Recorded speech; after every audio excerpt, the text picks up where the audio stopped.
Oi, meus amigos, tudo bem? Que bom estarmos juntos mais uma vez. Nesse pouquinho de tempo aqui, vocês me dando a honra, né, de me acompanhar nesse estudo lindo, desse livro maravilhoso que é Simplesmente Francisco. Opa, deixa eu botar aqui direito. Ai, meu Deus. Simplesmente Francisco, do nosso José Carlos de Luca.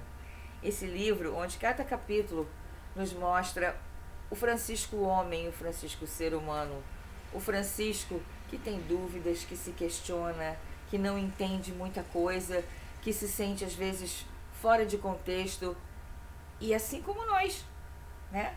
Às vezes a gente não entende nada do que está acontecendo, não percebe as mensagens que o nosso pai manda pra gente. Mesma coisa estava acontecendo com Francisco. E em cada capítulo desse aqui a gente vai aprender um pouquinho. Vamos lá? Que bom estarmos juntos. O capítulo de hoje é: E o amargo se converte em doce. Foi assim que o Senhor concedeu a mim, Frei Francisco, começar a fazer penitência. Como eu estivesse em pecados, parecia-me sobremaneira amargo ver leprosos. E o próprio Senhor me conduziu entre eles e fiz misericórdia com eles. E afastando-me deles, aquilo que me parecia amargo se me converteu em doçura da alma e do corpo. E depois demorei só um pouco e saí do mundo. Essas palavras são do testamento de São Francisco. Vamos começar o capítulo? Deus continuou a falar com Francisco por intermédio dos acontecimentos de sua vida, assim como fala conosco, embora nem sempre estejamos atentos a isso. Nem sempre a gente percebe as coisas, né? Demora para entender as mensagens. Um momento significativo da vida de Francisco foi o seu encontro com um ranceniano. Digo isso porque o próprio Francisco fez questão de registrar o episódio em seu testamento, cujas palavras transcrevi no início desse capítulo. Francisco afirmou que lhe era muito amargo ver leprosos, certamente pelas deformidades físicas provocadas pela doença, pelo odor desagradável das feridas infectadas e pelo medo do contágio. Sempre que percebia a aproximação de um deles, Francisco se afastava o mais rápido possível. Gente, vamos fazer uma analogia aqui. Francisco com os rancenianos, né, com os leprosos, e a gente que tem pessoas assim, amigos, familiares, que a gente sabe que é problema. E a gente se afasta. A gente foge dessas pessoas. Quando na realidade, nosso Pai está mandando aquelas pessoas exatamente porque a gente precisa passar por elas para a gente testar várias coisas. Paciência, sabedoria, equilíbrio. E a gente não quer saber disso não, a gente quer fugir. Ih, lá vem fulano, não. Ih, vou fingir que não vejo. Ou liga e você não quer atender. Sabe? É a mesma coisa. Para pensar. Uma reflexãozinha. No entanto, Francisco precisava compreender melhor a proposta recebida na igreja de São Damião. E foi por isso que Jesus o conduziu ao encontro de um homem arruinado pela doença e pelo preconceito social. Eu tô falando, né? Às vezes coloca lá uma pessoa assim, que tá às vezes não é fisicamente, mas na alma. Tá com problemas sérios e ninguém quer saber. E aí você, não, também não quero, vou fugir. Certo dia, passeando a cavalo pelas cercanias de Assis, Francisco encontrou um leproso visivelmente tomado pela doença. A face cadavérica, as feridas purulentas, o odor nauseante. Francisco, como de costume, sentiu o impulso de fugir. Todavia, olhou mais demoradamente para o enfermo e percebeu seus olhos tristes, as mãos estendidas em forma de súplica e a voz quase inaudível que implorava: uma esmola, pelo amor de Deus. Sem saber se ficava ou se fugia, Francisco, ainda montado em seu cavalo, jogou uma moeda ao pedinte. Porém, a voz continuou a rogar: uma esmola, pelo amor de Deus. Ora, o que será que ele deseja de mim? Perguntou-se Francisco. As mãos ainda estendidas e um silêncio cheio de dor trouxeram a resposta. O pobre doente queria mais do que uma simples moeda, uma esmola dada por temor do que por amor. Ele necessitava daquilo que Jesus sempre ofereceu aos sofredores: acolhimento. Meus amigos, guardem essa palavra: acolhimento. Francisco, tomado de súbita compaixão, apeou do cavalo e, vencendo toda a repugnância, beijou os lábios partidos do enfermo, abraçou-o demoradamente e passou a orar entre lágrimas arrependidas. Senhor Jesus, perdoe o meu egoísmo. Esse irmão tem a lepra no corpo, enquanto eu carrego a lepra na alma.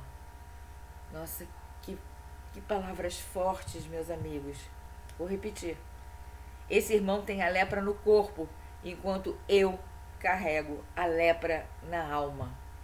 Naquele momento ele sabia que ele estava doente, porque não era só a lepra que consumia fisicamente o corpo, era a lepra da alma, que fazia com que ele se afastasse daquilo que ele deveria fazer, da prática do bem, da ajuda, do acolhimento. Naquele momento, Francisco sentiu-se como que transportado ao paraíso. Começou a experimentar um estado de conexão com Deus, uma ponte que só pôde ser construída quando ele se uniu ao leproso por meio da compaixão e do acolhimento. O que estava separado se tornou uno, o que era amargo se tornou doce, o que era pecado se tornou amor. Eram essas as inéditas sensações de Francisco ao se despedir do irmão doente, tão bem descritas por Inácio Larrañaga. Nunca tinha experimentado sensação semelhante.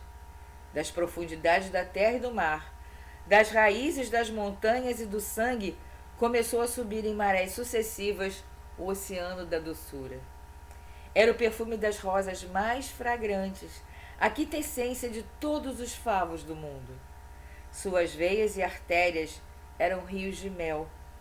Seu estômago e cérebro, repuxos de ternura. Como era o nome daquilo? Embriaguez, êxtase, leito de rosas, céu em nuvens, paraíso, beatitude. Essa experiência de Francisco é o desafio diário de todos nós. Com frequência na estrada da vida, cruzamos com pessoas que nos são difíceis, amargas, espinhosas.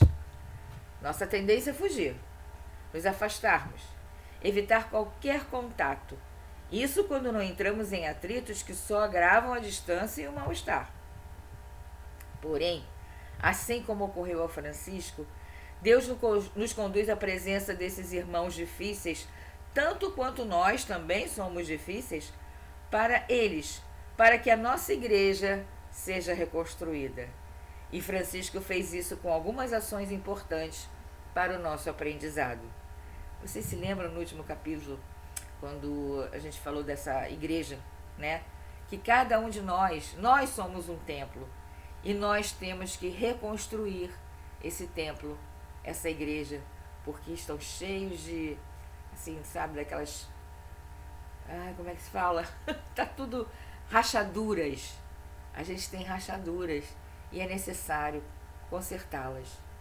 E aqui ele falou exatamente o que eu disse, né? Que a nossa tendência é fugir dessas pessoas difíceis, sendo que nós também somos difíceis. É um aprendizado. Bom, e Francisco fez isso com algumas ações importantes para o nosso aprendizado. Primeiramente, ele salta do cavalo, isto é, sai de uma falsa posição de superioridade e põe-se lado a lado com o Ranceniano. Depois, Francisco não se fixa nos aspectos desagradáveis do enfermo. Ele o beija e o abraça, ou seja, vê algo de bom e bonito naquele corpo em decomposição. Olha para o doente com os mesmos olhos misericordiosos com que Deus enxerga todos os seus filhos. Finalmente, Francisco é capaz de reconhecer que ele também tem imperfeições. Ele tem a lepra na alma. Por isso pede a Jesus que perdoe o seu egoísmo. Essas três posturas criam espaço para o amor, para a abertura da consciência divina em Francisco. Assim também deve acontecer conosco. A nossa consciência ainda está presa à noção de separação, de oposição, de conflito, de exclusividade, de superioridade nossa em relação aos outros. A maior tarefa de Jesus é levantar o homem para a consciência da unidade divina, aquela na qual se tem certeza de que todos somos um, originados do mesmo Pai querido, que ama todos os filhos sem distinção, justos e injustos, amigos e inimigos, santos e pecadores, sãos e doentes. Por isso Jesus nos pediu que amássemos uns aos outros como Ele nos amou, porque Ele pregou e viveu o mesmo amor que Deus tem por nós. E Francisco seguiu as pegadas do Cristo. As pessoas que nos incomodam são os remédios que Deus prescreve para que curemos a consciência de ego e mergulhemos na consciência divina, a fim de experimentarmos toda a alegria que ela proporciona. Ainda hoje, alguém cruzará a estrada de nossa vida, pedindo uma esmola de afeto e de atenção. Desculpa, eu já estou chorando. Me bate fundo isso. Nossa tendência será fugir. Afinal, o ego quer nos proteger de tudo aquilo que lhe parece amargo.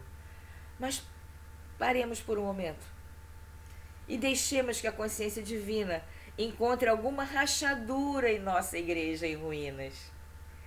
Que Francisco nos ajude a vencer a nossa repugnância, o nosso egoísmo, a nossa frieza e a nossa indiferença. Saltemos do cavalo, reconheçamos a nossa lepra, atendamos a quem nos pede auxílio e a doçura virá ao nosso encontro. Que lindo, né, gente? São coisas simples, né?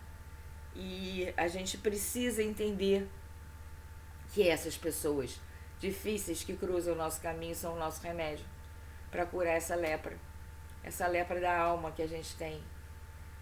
É difícil, não é fácil, mas é uma missão. Que a gente consiga reconstruir a nossa igreja, tirar as rachaduras, que a gente não se sinta superior a ninguém, que a gente desça do cavalo. A gente é igual, assim, ó, olho no olho, tá? Que a gente abrace esse ser humano difícil, tá? Que a gente dê um forte abraço, aquele de coração com coração, que a gente consiga essa doçura que Francisco conseguiu, tendo essa mudança de atitude. Um beijo para vocês. Até o próximo capítulo. Vamos pensar, vamos refletir em tudo que a gente ouviu. Que fique aqui, ó, na nossa cabeça e que a gente possa partir para a atitude. Tá bom? Um beijo para todos. Até o próximo.